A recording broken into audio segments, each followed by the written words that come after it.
guna. Kenapa kena guna? Sebab bila kita guna, kita dapat pahala di akhirat. Sebab menggunakan harta pada tempat yang betul. Malu kita di sekolah sekarang. Aduh, bila kita duduk dalam AJK, PIBG ke apa-apa ni, malu no. Kenapa? Mak bapak sanggup gaji. Tulis maklumat tu, bubuh gaji, ditukar buat apa ni, slip gaji palsu, cuma nak dapat yang RM100 tu je. Menipu kiri kanan kan. Allah Rabbi, dapatlah duit, dapat tak? Dapat juga 100, tapi dapat bahan bakar dalam api neraka jahanam. Menipu. Tu indahnya bila kita ada jumpa orang miskin, kita tanya, tak minta ke yang duit 100 tu anak-anak? Tak apalah ustaz, mungkin ada orang lain lebih susah daripada saya. Lain bedanya. Kita naik BMW X6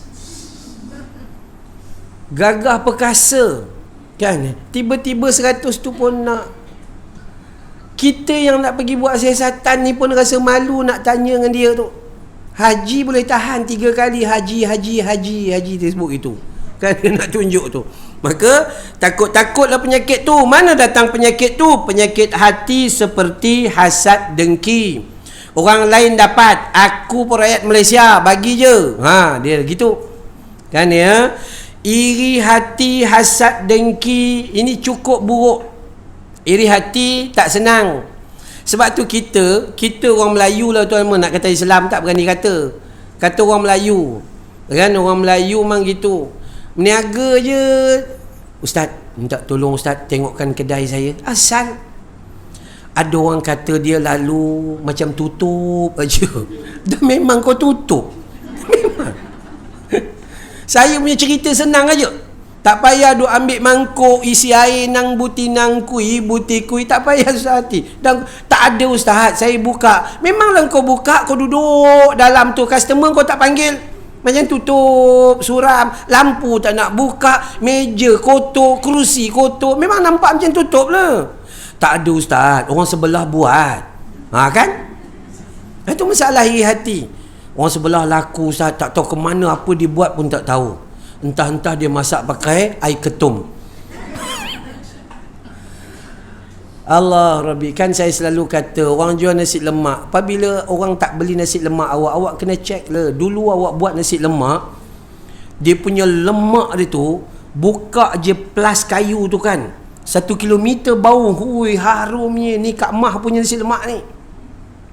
Sekarang buka letak hidung pun tak bau. Iya sungguh. Dulu sambal campur bawang, campur ikan bilis, sambal normal, sambal telur tu separuh telur. Sekarang tak pecah berapa telur tu, hancur terus. Jadi baik tak payah bagi terus, lagi boleh potong, dia potong. Apa kedekut pahit sungguh. Ya Allah. Lepas tu dah habis dah sambal ikan bilis, tak ada sambal dengan bawang saja. Sekarang bawang pun tak ada.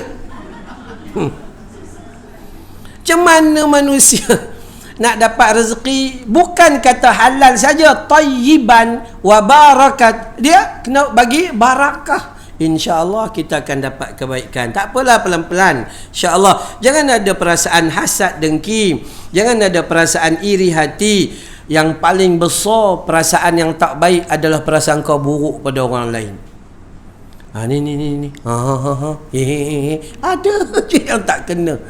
Tanya belum, siasat belum, mudah, belum apa-apa. Orang beli kereta baru, kita kata apa? Alhamdulillah, syukur. Lama dia pakai Proton Saga tahun 1985.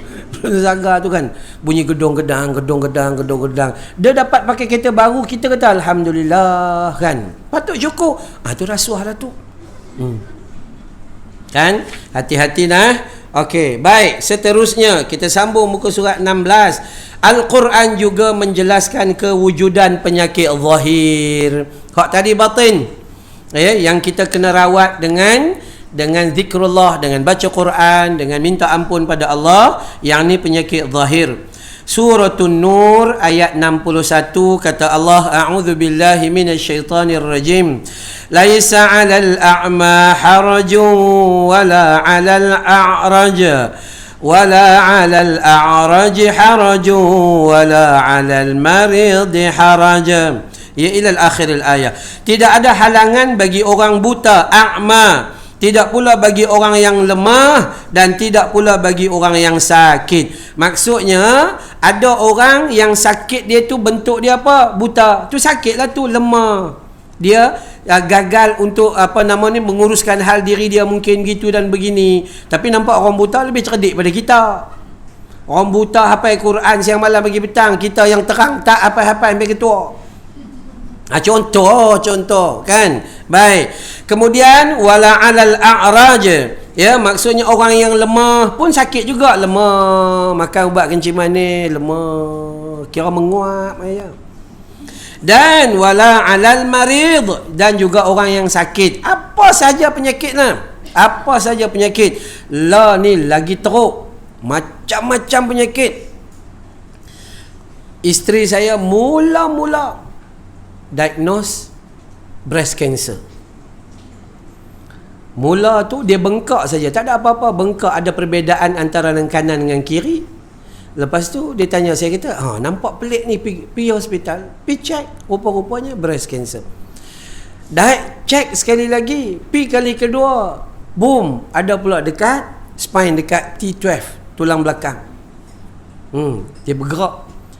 Duduk tak duduk, tonten, bergerak pula. Dia pergi ke abdomen, pergi bahagian perut pula dan sebagainya. Saat lagi dia main jangkitan buah pinggang bengkak lah, itulah, inilah dan sebagainya lah. Maka penyakit ni dia datang berbeza-beza dan bermacam-macam kepelbagaian. Kita tak tahu nak buat apa, melainkan kita balik kepada Allah Subhanahu Wa Taala. Tak payah duk kait lah ni ceramah macam-macam. Coronavirus datang daripada Illuminati dan Freemason. Ini cerita karuk maruk yang tak tahu mana duk cerita itu, cerita ni. Hari tu siapa? Ada satu tempat dalam syurga ada kat Negeri Sembilan. Satu penceramah daripada Indonesia kata apa? Jelebu. Dia jelebu. Jelebu tu ada satu nama. Siapa nak pergi taman-taman syurga dalam syurga? Duk ada dekat dalam Quran katanya.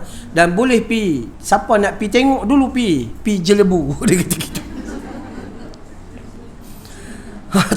Mengarut sampai macam tu. Kan dia cerita ikut suka hati dia saja. Dak. Balik pada Quran, balik pada sunnah Nabi sallallahu alaihi wasallam. Tu nasib baik kalau orang percaya, semua orang pindah pi jelebu. Tak ada dah Subang orang tak ada, apa semua orang tak ada dah. Nak bagi tahu kita bahawa ada tak sakit? Ada. Sebab Allah kata wa'ala 'alal maridin harajun, dan tidak pula bagi orang yang sakit. Sakitlah. Maksud sakit zahir, lemah tubuh badannya. Mari surah Al-Baqarah ayat 185 pula. Wa man kana maridan aw 'ala safarin fa'iddatum min ayyamin ukhar. Barang siapa yang sakit atau dalam musafir lalu dia berbuka, maksud wajiblah baginya itu berbuka, maksud nanti dia ganti sebanyak hari yang ditinggalkan pada hari yang lain. Siapa yang sakit, contohnya bulan Ramadan dia sakit, maka dia kena buat apa? Dia boleh tidak berpuasa. Ada dua golongan yang disebut sini, barang siapa sakit ataupun musafir. Ada orang kat tangan, Ustaz, saya naik kapal terbang daripada Skypark Subang, naik Malindo, turun dekat Kota Baru. 51 minit turun rasa macam teringin lah nak makan kuih teh itik. Atau nak makan nasi kabu ke apakah gitu gini. Hukumnya boleh ke tak boleh? Siapa jawab? Boleh ke tak boleh kalau dia tu bulan Ramadan? Uji berderet gitu. Jawapan dia boleh lah. Sebab dia dalam musafir. Ustaz, dia naik kapal terbang ikut suka hati dia lah. Dia naik kapal terbang ke apakah. Hukum kata boleh. Dia bukan kira naik kapal terbang, naik unta, naik kapal selam dah. Hukum dia bila awak bermusafir lebih dari 2 marhalah, maka hukumnya dia dibenarkan berbuka. Habis. Kan? Itu cerita dia sangat mudah. Ni kita duk kata takkan lah naik, takkan apa? Hukum kata macam tu. Cuma kita aja tak faham hukum, kan ya. Jadi sebab tu bulan Ramadan, bila kalau kita tiba-tiba jalan jauh, ya berjalan jauh, kita pertahan, kita tak mau berbuka, tak apalah, jangan duk kata ke orang. Awak tak mau berbuka tak apa, jalanlah, jalan, tiba-tiba berhenti dekat tandas di RNR. Ada satu puak berhenti kat bawah pokok, bentang kain, pakat duk berkelah satu keluarga. Kita pun ambil gambar bulan Ramadan, makan di khalayak ramai gitu. Itu bodoh nama dia. Dia layak berbuka sebab dia musafir. Ustaz, makan di khalayak ramai biar pilah sebab dia boleh berbuka. Yang jadi salah, hang boleh puasa tapi tak puasa, makan pula di khalayak ramai. Yang tu salah lah. Tapi dia boleh berbuka. Ini ada orang tanya saya, ada seorang ahli agama makan dalam kapal terbang. Orang ni jumpa, dia kata, Ustaz, itu ahli agamawan terkenal Ustaz, bulan Ramadan. Biar pergi ada lah dia nak makan, dia musafir. Musafir boleh buka ke naik kapal terbang? Dia tak ada kena mengena. Dia dah sibuk ke naik kapal terbang ke, naik apa ke, ada. Asal musafir ke arah kebaikan lebih daripada 2 marhalah, maka boleh lah. Cuma kalau kita cek ayat Quran kata masa hang buka, agak-agak esok hang nak qada, senang ke? Yang tu saja beza dia. Simple, sangat simple. Orang perempuan yang menyusukan anak, tak payahlah bersusah payahlah macam mana ni Ustaz. Kan? Saya kata macam mana apa kalau anak hang jenis minum susu ni berlambak-lambak. Sat minum, mak kehilangan segala-gala macam, lemah habis semua badan. Maka hukumnya tak payahlah puasa. Dak Ustaz, saya puasa Ustaz. Waktu sahur saya minum 2-3 tong. Apa gila sebenarnya macam tu? Kan, tak payahlah susah hati. Agama Islam ni agama yang sangat sempurna. Dia tidak pernah menzalimi hambanya. Agama yang kena kepada fitrah sifat hidup manusia. Simple. Sangat-sangat simple. Okey? Jadi Allah kata siapa yang sakit. Sakit tu apa Ustaz? Adakah orang yang boleh tinggal puasa ni sakit tu sakit kencing manis ke, darah tinggi ke? Dia tak tentu sakit. Asal sakit yang menjadikan badan dia lemah, maka dia boleh berbuka. Nama tak kisah. Dia tak kisah influenza A ke apa ke, tak kisah. Jadi melemahkan dia dan boleh memberi bahaya kepada hidup dia. Ini dia kata, Ustaz, dia tu kencing manis, boleh buka ke? Tak payah duk peduli. Kan, tak payah peduli. Asal dia tu namanya uzur, sakit yang menyebabkan mungkin beban kepada diri dia itu. Ya. Baik, maka di sini dikatakan bahawa siapa yang tinggal puasa maka esok qada sajalah mengikut berapa hari. Okey, sila.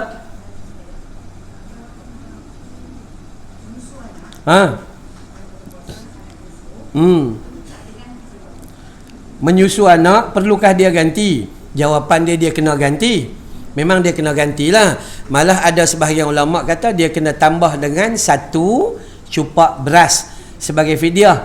Ganti tu untuk dia, beras tu untuk baby dia. Dia macam tu. Atau sebagian ulama kata ganti pun dah cukup okey dah, memadai dah. Ganti dia memang kena ganti. Ya, dia kena ganti. Okey, saya bukan orang kata orang ni, saya adik ipar saya dulu ada, bukan bibik lah, Neng. Bibik tu tua sangat. Neng lah, Neng. Muda sangat-sangat muda. Saya ingat dia umur 21 macam tu. Apa nama, dia je duk kerja orang gaji kat rumah, rumah adik ipar saya. Kemudian setiap hari dia haid tu, dia haid 7 hari, katakan 7 atau 6 hari haid. Lepas dia suci saja, dia solat maghrib 7 kali. 7 kali dia qada. Kan, solat subuh 7 kali. Bila adik ipar saya perasan, mai tanya kita, dah abang ipar ustaz? Lepas tu tanyalah ustaz pula tu. Kan, akhir dia mai tanya. Saya kata seperti ni pasal apa? Qada ni sepatut qada puasa saja. Dah dia kata, depa mengaji di kampung depa sana memang kena qada, jenuh. Dah agama tak kata macam tu. Ni sebab tu apabila manusia tak faham ilmu, dia akan jadi macam-macam masalah. Ni macam-macam masalah. Jadi kita kena faham ilmu. Baik. Jadi dalam Al-Baqarah ayat 185 ni bagi tahu bahawa Kalau dia sakit, maksud ada tak penyakit? Adalah penyakit. Bila orang yang ada penyakit dan melemahkan diri dia untuk berpuasa, maka dia dibenarkan untuk cuti. Yang ketiga, Al-Baqarah ayat 196. Faman kana minkum maridan aw bihi adham minar ra'si fafidyatun min siyamin aw sadaqatin aw nusuk. Dan jika ada di antaramu yang sakit atau gangguan di kepalanya lalu dia bercukur, yang ni ketika dia menunaikan umrah atau haji ni, maka wajiblah atasnya berfidyah, iaitu berpuasa atau bersedekah ataupun berkorban. Sakit tu ada tak perkataan sakit? Ada kan perkataan sakit? Nak menunjukkan kalau kita sakit, maka kita boleh tarik diri daripada amalan apa-apa syariat tu boleh. Tapi solat memang tak boleh lah. Solat kena solat. Puasa tak apa. Haji tak payah. Coronavirus tak payah pi. Umrah lagi tak payah pi. Ni banyak tergantung ni. Tadi anak murid saya kat SSM kata, Ustaz, patut kami pi 17 hari bulan Mac. Gantung. Surat tu bunyi apa? Sehingga diberitahu kelak. Kelak lah kau tunggu. Tu kan. Perasan ke tidak? Allah cuma beri peringatan pada kita, satu penyakit hampa apa pun tak boleh buat. Manusia jadi haru biru. Hang ada duit, hang tak boleh makan angin time ni. Hang simpanlah bertong-tong duit tu. Malah yang lebih teruk sekali, gagal untuk kita menunaikan ibadah akibat daripada perkara ni. Akibat daripada perkara ni, kita tak boleh nak buat apa. Lah ni mai pula jadi pula dekat Melawati Mall. Tempat hak saya duk pi juga selalu. Tu kan ya. Jadi macam itulah keadaan ni. Jadi macam tu. Kami bila jadi dekat pantai hospital hari tu, isteri saya ada dekat dalam hospital. Jadi kejadian dekat pantai hospital dan hilang orang dalam tu senyap sunyi. Lalu jumpa nurse saya lalu. Orang lain tak mau pergi. Takutnya manusia. Takutnya. Kita tengok dan kita kena perhati, kita kena pandang dan kita kena macam-macam. Saya ulang balik hari tu kita bila jadi virus, kita kena pandang apa? Ini ujian. Mungkin balak juga daripada Allah Taala. Bila kita pandang kematian apa hari tu? Abang Boceh kan. Kita pandang, aku ni tak ada ilmu faraid ni. Tiba-tiba pula adik-beradik nak buat sibuk, nak ambil reta si mati, sedangkan si mati tu ada anak lelaki. Bila ada anak lelaki, adik-beradik tak ada harapan langsung. Tapi Allah memang tak ada harapan pun. Itu suruh. Jangan duk berangan. Adik kita mati atau abang kita mati, kak kita mati, kononnya dia ada anak seorang saja, harta mai kat adik-beradik. Tak ada, sebab dia ada anak lelaki hijab. Jangan duk berebut tak tentu hala, tak ada hak. Ya. Mai pula ada cerita pula, kita ni ada satu lelaki, satu perempuan, satu khunsa. Ada hak terbaru pi umrah jentayu. Jantan ayu. Jantan ayu, jentayu pi umrah pakai telekung. Kita belajar tak? Belajar lah.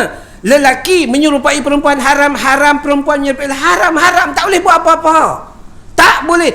Hang pilah buat apa pun memang tak boleh. Hang pilah operation di Thailand kah, itu kah, ini kah, memang tak boleh. Melainkan hang khunsa baru boleh buat pilihan mana satu yang lebih dekat dengan emosi dia tu, boleh, tak ada masalah. Hal lain tak boleh. Mai pula ada perkahwinan keluarga artis, adik ipar dengan abang ipar berlega pipi cuk-cak bercium. Ni pun ada dalam kelompok kita hak mengaji ni. Allah tak ada apa-apa ustaz, sepupu saja. La ilaha illallah. Orang tua-tua kata tak ada apa ustaz, bukan nak rasa apa. Sepupu boleh menikah tak? Jawab pandai. Betul. Sungguh Allah, kita kena pandang dan kita mengaji. Kita belajar mau'izah, ambil pengajaran daripada tu. Kena faham. Tambah-tambah orang perempuan, awak ada kelayakan tambahan sebenarnya. Selepas bercerai hidup atau bercerai mati, kelayakan tambahan dia, awak boleh pergi tuntut di mahkamah harta sepencarian walaupun awak tak pernah cari. Tuntut harta sepencarian selama hidup bersama dia. Kalau orang kata, akak mana pernah cari? Cari pinggan basuh, saya yang basuh. Kalau tidak, dia nak makan apa? Saya duk masak, saya duk ini, basuh baju apa semua ni, saya lah yang mengusahakan kehidupan dia. Dapat tak? Dapat. Berhak. Cuma orang perempuan ni baik dia terlebih. Baik. Jadi belum apa-apa lagi. Jadi Janet Jackson bawa beg lari keluar zong. Jangan keluar daripada rumah. Kalau tidak takkan menang di mahkamah kalau jadi apa-apa. Sebab awak duduk kat sana, kalau jadi apa-apa pun hak 3 kali suci masih ada. Kalau meninggal lagi 4 bulan 10 hari. 4 bulan 10 hari. Ada masa lagi untuk buat macam-macam tindakan di mahkamah. Kena pandai. Bukan saya kata orang perempuan ni perlu pandai untuk pusing tu, bukan. Tapi mengambil hak. Hak supaya anak-anak terjaga, kehidupan terjaga dan sebagainya. Sebelum dapat menikah lain. Tu kan. Habis-habis yang tu pula orang lain tak masuk Minang. Tak ada can. Tu kan. Sungguh. Kalau orang berkenan tak apalah. Okey. Nak bagi tahu supaya kita jaga apa kita panggil, bila kita sakit kan, bila kita, apa sahaja ada agama yang boleh kita kembali untuk dapatkan pengajaran daripadanya. Surah An-Nisa ayat 43, kita cerita pasal dalil Al-Quran ni, cerita pasal sakit. Wa in kuntum marda aw ala safar aw jaa ahadum minkum minal gha'it aw lamastumun nisa falam tajidu ma'an fatayammamu sa'idan tayyiba. Dan jika kamu sakit atau sedang dalam musafir atau datang daripada tempat buang air, atau kamu telah menyentuh perempuan kemudian kamu tidak mendapat air, maka bertayamumlah kamu dengan tanah yang baik, yakni suci. Maksudnya kalau kita sakit tak boleh wudu, kita sakit tak boleh mandi junub, maka tayamum. Mengaji bab tayamum kadang-kadang sampai tua tak reti. Tayamum tak payah pakai bedak kati kura. Tu bedak zaman kita kecil-kecil dulu. Tak payahlah bubuh bedak dalam apa nama? Dalam talam bubuh udah macam opera tu. Bukan. Tayamum ni debu yang suci. Tak nampak pun di tangan. Kalau nampak tu tanah lah tu. Ambil tanah kuning jadi bedak pula kuning tanah tu. Debu. Debunya bukan habuk. Jangan pi dekat sofa ketuk boom naik. Itu habuk, tak boleh. Debu. Sentuh dia dekat mana-mana bangunan. Sapu muka. Lepas tu sentuh tempat lain, sapu tangan kanan, sapu tangan kiri. Selesai lah. Tu saja ustaz. Habis takkan nak kumuk. Tu kan. Kumuk Itu saja. Niat dia macam mana? Niat tak ada macam mana. Niat semua dalam hati saja. Kan, tak payah duk sebut usolli ke nawaitu ni ya. Tak payah duk susah hati ya. Tu nak bagi tahu. Sebab tu Allah Taala pesan kalau kita sakit, maka bolehlah. Sama juga orang yang berjunub. Orang yang junub ya, saya mengajar orang perempuan pun saya akan cakap bagi clear, saya tak suka simpan-simpan. Sebab orang takut orang perempuan balik, ustaz cakap apa tadi? Tak apa faham dia tak boleh tapi dalam cerita tu. Contoh, kita berjima dengan pasangan kita, bangkit-bangkit pagi, ayam tak ada. Syabas dia tak apa syabas. Ayam tak ada, kan? Apa pun tak ada ayam. Tengok tangki kering, tak tahu bocor tang mana, dalam bekas takungan pun tak ada, apa pun tak ada. Nak buat macam mana ni? Bangkit pagi. Kita orang Melayu senang saja. Kita punya jawapan, tak apa, tunggu ayam mai, mandi, qada. Otak kita qada saja dah. Kita boleh ganti junub itu dengan bertayamum. Solatlah seperti biasa. Nanti bila syabas dah, dia hantar balik ayah, masa tu mandi balik sajalah. Itu. Ustaz nak tanya apa nama ni? Ni ada orang tanya saya lah, ramai juga orang bodoh ni. Awak macam tu. Dah. Ada beza tak ustaz? Maksudnya tayamum wudu dengan tayamum mandi junub. Hak mandi junub tu kena bubuh tak pasir, golek satu badan. Bukan dah kerja. Tu sebab itulah ambil macam biasa tu sudahlah. Hak lain tak ada masalah apa-apa. Hang tak payah duk bubuh atas kepala, jenuh sekali nak shampoo. Kan? Tak payah duk susah hati. Buat dua tu saja. Wajah dan juga dua tangan. Dah, habis, selesai. Solat macam biasa. Okey. Nak bila dah sentuh ni kena bagi tahu kau sebab ramai orang tak faham. Ya? Okey, baik. Sila.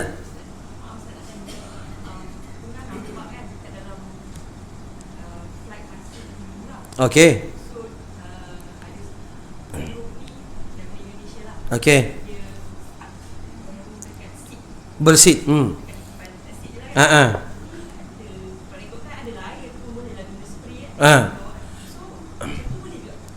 Okey, jawab dia adalah yang pertama, kita memang tak boleh bawa kecairan masuk ke dalam flight. Bila kita bawa macam ni, kalau depa kata hang buang dulu air, hang bawa botol naik kosong boleh. Kan? Kita apa-apa saja dia akan tinggal dekat luggage punya area kan. So apa kita naik kosong. Melainkan kita minta ayak dengan nurse. Dengan nurse pula. Dengan stewardess sebab duk pergi hospital lah. Tu kan ya, dengan stewardess. Yang tu jawabannya ayak ada. Tambah bila kita naik A380, dia ada 2 tingkat, tandas dia ada hujung tengah lagi ada kan. Banyak. Maka boleh ke tidak untuk kita bertayamum pada ketika itu? Sebahagian pandangan mengatakan boleh. Boleh. Kenapa? Kalau semua orang pi ke tandas sengit ke terbang. Semua pi ambil wuduk sengit ke terbang duk macam tu. Maka sebahagian ulama kata boleh. Tapi siapa yang mampu untuk pergi ke tandas berwuduk, maka itu lebih istimewa. Itu lebih utama lah. Solat kena solat. Solat kena solat ya. Kemudian bila pi ambil wuduk balik dan solatlah cara duduk di tempat kita, tempat seat kita tu. Okey? Baik. Ada siapa lagi nak tanya? Sat ya waktu dia ni ya.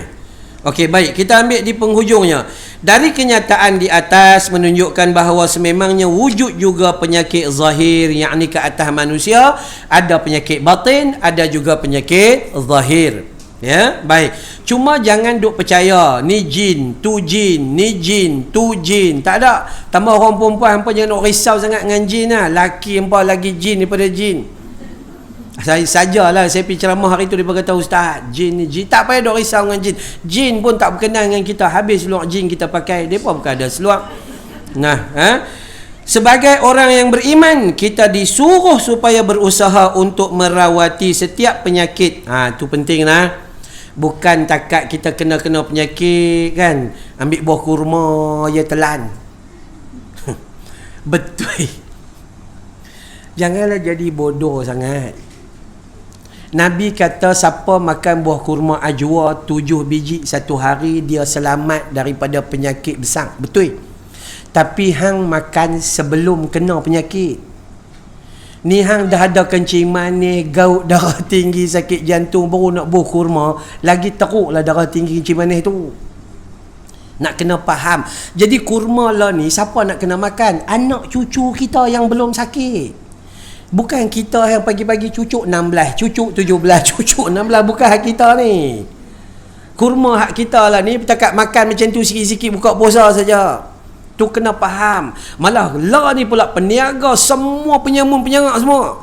Buah kurma tu dia rendam dengan air gula madu tu. Oh, kita kata manis. Makan 3 biji naik 30 kencing manis. Betul yang ni. Maka kita kena faham, untuk rawatan harus secara klinikal, herba semula jadi. Tu kita pergi cari yang tu lah. Moga-moga dapat kebaikan. Baik. Dan mencari kesembuhan dengan menepati hukum Allah dan Rasul. Tu penting. Tak boleh buat ikut suka hati. Pentang-mentang tu, ustaz, saya pergi belah sana, ada sik dengan jeniang. Belah Kedah. Ada orang tu dia punya ustaz nalar ke power ustaz 17 tahun dia stroke, pipi tepuk pam 17 kali tepuk, merawat 17 tahun punya, buang tongkat lari keluar gitu. Saya kata saya tak tahulah, saya tak pernah jumpa. Kalau hampa cerita pun saya tak pernah jumpa. Kalaupun jadi, maka dia tumpangkan jin masuk dalam badan tu. Ini kita belajar perubatan Islam, kita jumpalah macam-macam perangai orang yang macam ni. Dia tumpang pisat, lepas tu jatuh sakit balik pi kat dia lagi, kena 2,000 lagi. Tu aja. Kan ya? Maka ingatlah, awak kencing manis 5 tahun. Dia tak boleh tiba-tiba minum pamoga satu hari tu, tiba-tiba nak jadi baik. Tak gitu. Dia akan, ubat klinikal ni dia akan ambil masa satu. Dan dia lihat atas usaha kita juga. Hang makan ubat, tarik tu dia campur dengan Neslo ais, tambah manis, tambah Milo, tambah ais. Segala macam tambah. Memang tak boleh nak buat apalah. Racun, penawar. Apa yang jalan dulu? Racun lah. Racun. Penawar dia kena buat uji kaji, test masuk tak cukup, ya, dos tak cukup, cari dos punya pasal mati terus kita.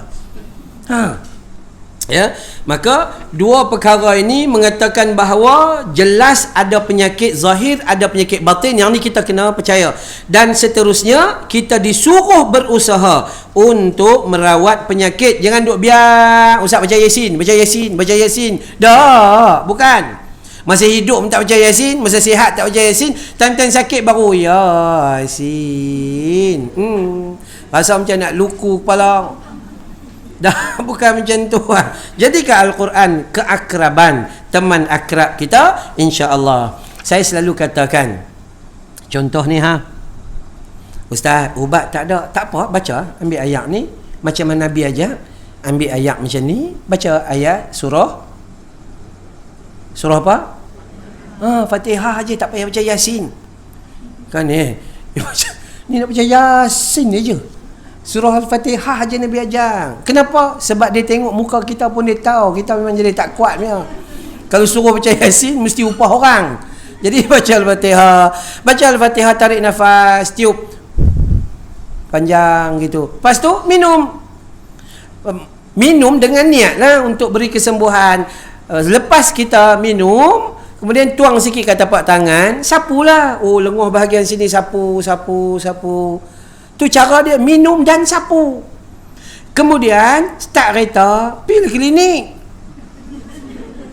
Kalau awak duk sambung minum, sambung sapu, sambung minum, sambung sejuk, kembung perut macam tu ya. Tak dapat. Tak boleh pun. Tak boleh buang satu jenis yang dalam kita ni akidah ahli sunnah wal jamaah.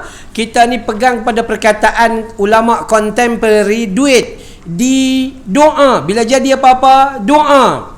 Yang kedua, usaha, tak pernah berhenti usaha. Yang ketiga, istiqamah, doa berpanjangan, usaha berterusan. Dan yang terakhir, tawakkaltu 'ala Allah, tawakal. Dah serah pada Allah Taala. Doa cantik dah. Ulang siang malam pagi pulang doa. Usaha dah, usaha Ustaz. Pergi jumpa doktor ni, pergi jumpa pakar ni, pergi jumpa orang, semua saya usaha Ustaz. Berterusan tak? Dua-dua berterusan, insya-Allah berterusan, istiqamah, tawakal, serah pada Allah Taala. Kalaulah Allah bagi kesembuhan, itu tanda Allah nak uji kita. Apa ujian kita? Nak tengok hang guna kesembuhan ni untuk ingat pada Allah ke, atau hang ingat pada Allah masa hang sakit saja? Katakanlah Allah tak bagi kesembuhan, bermaksud Allah nak bagi keampunan sampai kita menuju saat mati. Allah nak ampun dosa kita. Sebab apa? Sebab kita jenis tak minta ampun punya kaki. Duk rasa macam dosa tak banyak. So Allah bagi keampunan. Macam kita bagi hutang kat orang tak mau bayar. Kenapa? Kenapa? Sebab kita memang jenis al-bakhilun wal kedukutun. Kalau saja-saja nak sedekah tak ada. Orang hutang baru kita bagi. Dan orang pula tu tak dapat bayar, maka hutang kita tu Allah simpanlah di syurga untuk bagi pihak kita. Itu saja. Bila kita husnuzan, prasangka baik, maka kita akan dapat kebenaran di dalam kita beragama. Wallahu a'lam.